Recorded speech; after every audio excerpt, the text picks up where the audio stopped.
And then I just created a folder, a shared folder, called Vista Backup. It was very simple to do. But if you click on Browse, it's going to actually go out and look for that actual file folder there on my network, is what it's doing. It seems to be taking a while because if I don't access these drives all the time, they take a little bit of time to spin up. So it's right there, and I'm going to click OK so I can see it there. Then I'll click Next. It's going to ask me for a username and password. I don't even know if I need that. No, let's see here. Let's try it again. I'm trying to think what the password is down there. Nope, that wasn't right.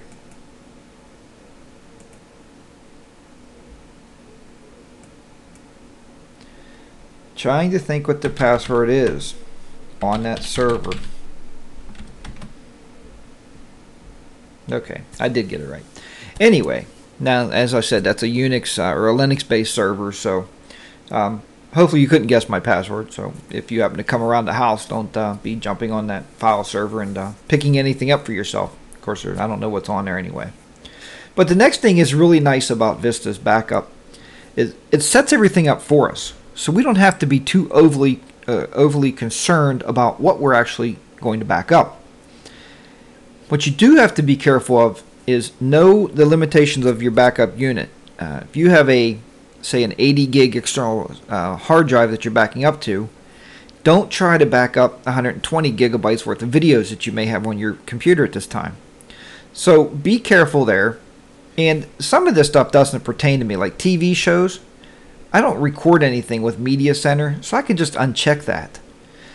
Compressed files, that's any zip files or anything it may find on your hard drive. You can leave that checked. Additional files is any additional temporary type files or whatever you may want backed up. And if you're doing a full system backup, let it back those up. Emails is any email messages in your PST file. See where you can't stay on that, but PST is just your basically your personal mailbox. Videos is any AVIs or MPEGs you may have on there, Windows Media video files. Music, MP3s, whatever kind of music files you have, and definitely back up your pictures, especially if you're into digital pictures yourselves. With that said, we can just simply click on Next. Now, when you want to back things up, and this is something we're going to look at scheduled tasks, because when I looked in there to default task for the defragment, it doesn't make a whole lot of sense. I mean, it makes a good sense, or a good bit of sense, I'm sorry, why Microsoft was set up for a certain time that they did, but when I show it to you, it doesn't make a whole lot of sense if you turn in and go to bed early and you normally turn your computer off. So we're going to take a look at that here in just a few minutes. So how often do you want to back up? Daily, weekly, or monthly?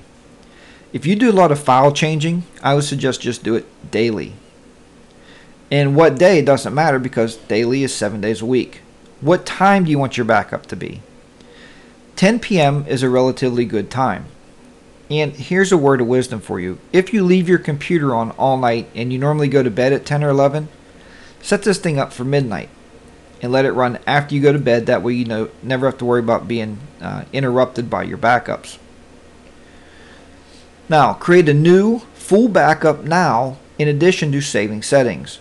That's what you'd want to check, because you want to do a full backup right now, especially if you've never done a backup before on your Windows Vista machine. Then click on Save Settings. That's going to test the backup location. And now we can see that this says turn off, so we know that the backup is currently on. We know where it's going to back up to. It's going to back up to my free NAS storage server, and under the shared folder that I created.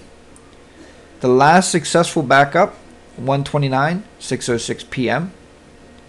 And the next backup is going to be tonight at 10 p.m. That's when I set it up for. Once you have your backup files ran, and if you ever lose anything, just simply come in here and click on Restore Files. And you can go back through and pick out the files you want to restore and simply restore them back to your actual computer itself. I'm just going to click this off. And now I have to stop this recording so I can actually get this thing up to YouTube. So I'll be right back.